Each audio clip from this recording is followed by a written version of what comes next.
तुम्ही mutual फंड्समध्ये invest करताय, पण तुम्हाला मनासारखे जर रिटर्न मिळत नसतील ना, तर कुठेतरी कॅटेगरी सिलेक्शन, फंड सिलेक्शन चुकलेलं आहे.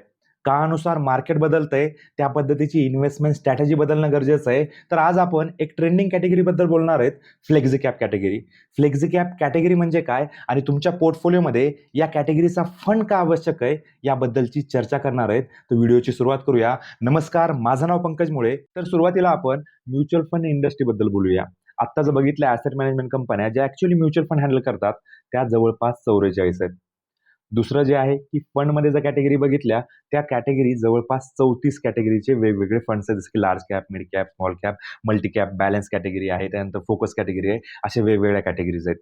आणि जर स्कीम बघितल्या, प्रत्येक कॅटेगरीमध्ये जर आपण 30-40 जरी पकडल्या, तर ज्या स्कीम आहेत त्या 1,500च्या वर आहेत. त्यामुळे सगळ्यात महत्त्वाचं काय की फंड सिलेक्शन खूप महत्त्वाचं आहे. तर आता आपण फ्लेक्झी कॅप म्युच्युअल फंड म्हणजे काय बघून घेऊया. त्यासाठी आपल्याला नॉर्मल म्युच्युअल फंड कशा पद्धतीने वर्क करतात आणि फ्लेक्झी कॅपमध्ये वेगळं काय हे समजून घेणं गरजेचं आहे. आपण एक लार्ज कॅपचं एक्झाम्पल घेऊ. समजा लार्ज कॅप म्युच्युअल फंड आहे. याच्यामध्ये फंड मॅनेजरला त्याच्या पोर्टफोलिओच्या 80% इन्व्हेस्टमेंट जे आहे ती लार्ज कॅप कंपन्यामध्येच करणं गरजेचं आहे. टॉप 100 कंपन्यामध्येच तो इन्व्हेस्ट करू शकतो. बाकीकडे कुठेही इन्व्हेस्ट करायचा त्याला अधिकार नाहीये. 20% अमाऊंट जी आहे ती कुठेही इन्व्हेस्ट करू शकतो, पण 80% अमाऊंट त्याला लार्ज कॅपमध्ये असणं गरजेचं आहे. त्याच पद्धतीनं मिड कॅप, स्मॉल कॅपमध्ये पण तसंच आहे की फंड मॅनेजरला त्याच्यामध्ये बंधन आहेत. बॅलन्स कॅटेगरीमध्ये बघितलं तर बॅलन्स कॅटेगरीमध्ये पण त्याच पद्धतीनं आहे की 65% तुला इक्विटीमध्ये आणि बाकीचे डेटमध्ये टाकू शकतो. मल्टी कॅपमध्ये पण त्याच्यामध्ये बंधन आहेत की तू इतकीच अमाऊंट इथं इन्व्हेस्ट केली पाहिजे, तितकी अमाऊंट त्या कॅटेगरीमध्ये इन्व्हेस्ट केली पाहिजे. त्यामुळं प्रत्येक कॅटेगरीमध्ये फंड मॅनेजरला बंधन आहेत. एकमेव अशी कॅटेगरी आहे फ्लेक्झी कॅप कॅटेगरी की ज्याच्यामध्ये फंड मॅनेजर जो आहे तो 65% पर्यंत अमाऊंट जी आहे ना ती इक्विटीमध्ये इन्व्हेस्ट करू शकतो. म्हणजे कुठल्याही कॅटेगरीमध्ये तो लार्ज कॅपमध्ये ज्याला वाटेल लार्ज कॅपमध्ये इन्व्हेस्ट करायचे पैसे तो लार्ज कॅपमध्ये इन्व्हेस्ट करू शकतो. त्याला मिड कॅपमध्ये करायचे असतील तर तो मिड कॅपमध्ये करू शकतो. स्मॉल कॅपमध्ये करायचे तर स्मॉल कॅपमध्ये करू शकतो. कितीही अमाऊंटची इन्व्हेस्टमेंट करू शकतो. आणि बाकीचे जे राहिलेले पैसे आहेत ते पैसे तो डेटमध्ये टाकू शकतो, सिल्वरमध्ये, गोल्डमध्ये, कुठल्याही ॲसेट क्लासमध्ये टाकू शकतो. म्हणजेच काय की सगळ्यात जास्त जी फ्लेक्झिबिलिटी आहे ती या फंड मॅनेजरला आहे. म्हणजे या कॅटेगरीमध्ये फंड मॅनेजरला कुठलाही निर्णय घेण्याची मुभा आहे. म्हणजेच काय की त्याला फ्री हँड आहे, की त्याला वाटतं की आता सध्या स्मॉल कॅपमध्ये रॅली आहे, तर मी स्मॉल कॅपमध्ये इन्व्हेस्ट करणार जास्तीत जास्त. त्याला वाटतंय की आता मार्केटमध्ये येणाऱ्या काळामध्ये क्रॅश येणार आहे, तर तो जास्तीत जास्त अमाऊंट लार्ज कॅपमध्ये कन्व्हर्ट करेल. त्याला वाटतंय की येणाऱ्या काळामध्ये एक सिल्वरमध्ये, गोल्डमध्ये आता सध्या जी रॅली आहे, ती तिथं रॅली येणार आहे. तर तो पैसे जे आहे, तो तिकडे इन्व्हेस्ट करू शकतो. म्हणजेच काय, याच्यामध्ये ज्या ज्या ॲसेटमध्ये मोमेंटम आहे, त्या ॲसेटमध्ये हा फंड मॅनेजर इन्व्हेस्ट करू शकतो. त्यामुळे जर याचे रिटर्न बघितले आपण लाँग टर्ममध्ये, तर खूप चांगल्या पद्धतीचे रिटर्न आहेत आणि आता सध्या ही ट्रेंडिंग कॅटेगरी आहे. भरपूर जणांचा मला प्रश्न येतात, की पराग पारिखच्या फ्लेक्झी कॅप फंडबद्दल तुमचं काय म्हणणं आहे? तर मी त्यांना एक सांगतो, की पराग पारिखच्या फ्लेक्झी कॅप फंडने मागच्या 2-3 वर्षामध्ये जास्त काही रिटर्न दिलेले नाहीयेत.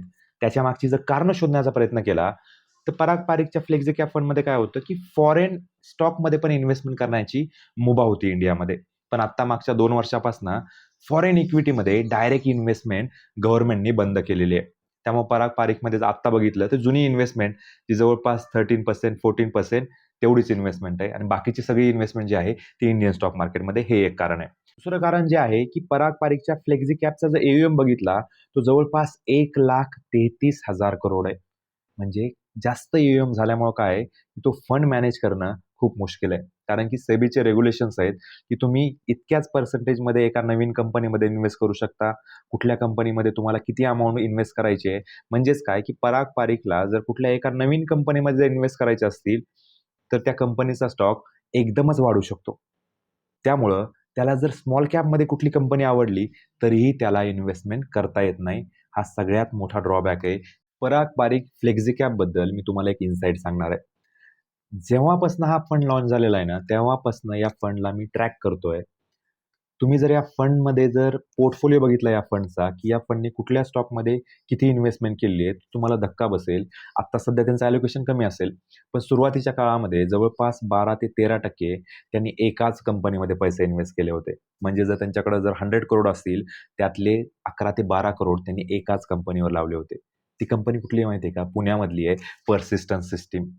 मागच्या 2020 पासनं जर आत्तापर्यंतचे जर त्या कंपनीचे आपण रिटर्न बघितले तर जवळपास 6000% आहेत. म्हणजेच काय, या फंडच्या सक्सेसमध्ये पर्सिस्टन्स सिस्टीमचा खूप मोठा हात आहे.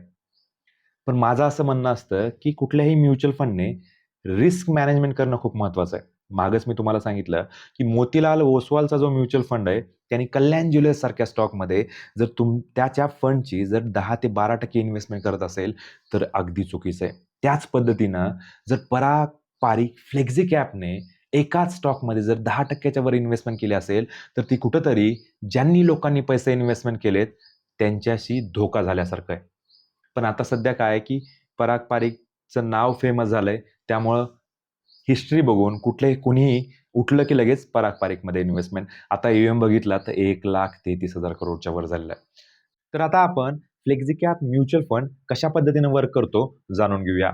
फंड मॅनेजर काय करतो की मार्केटची आत्ताची सिच्युएशन काय आहे, येणाऱ्या काळामध्ये मार्केटमध्ये कशा पद्धतीने ग्रोथ होणार आहे, कुठल्या सेक्टरमध्ये कुठल्या कॅटेगरीमध्ये अपॉर्च्युनिटी आहे, या सगळ्याचं अनालिसिस करत असतो.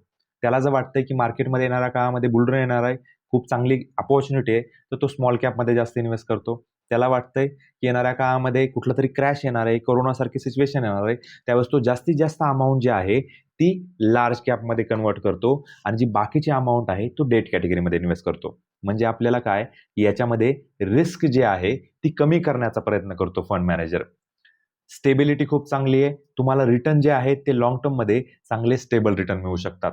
तर या फंडमध्ये कोणी इन्व्हेस्टमेंट केली पाहिजे आपण बघूया. ज्याचा लाँग टर्मचा व्ह्यू आहे, ज्याला 5 वर्ष, 10 वर्ष इन्व्हेस्टमेंट करायची आहे, त्याच्यासाठी हा योग्य फंड आहे. ज्याला नॉर्मल रिस्कपेक्षा थोडीशी हायर रिस्क घ्यायची आहे, त्यांनी या फंडमध्ये इन्व्हेस्ट केले पाहिजेत.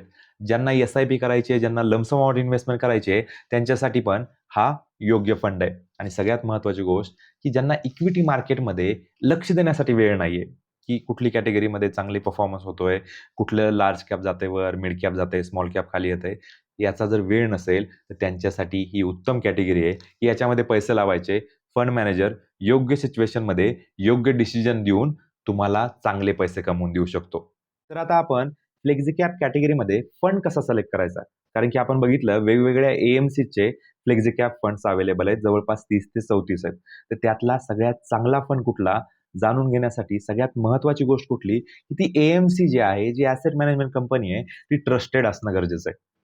कारण की या कॅटेगरीमध्ये रिस्क हायर आहे, कारण की सगळी टोटल जिम्मेदारी जी आहे ती AMCची त्या फंड मॅनेजरची आहे. कारण त्या फंड मॅनेजरला सगळे अधिकार आहेत की कुठेही इन्व्हेस्ट करू शकतो.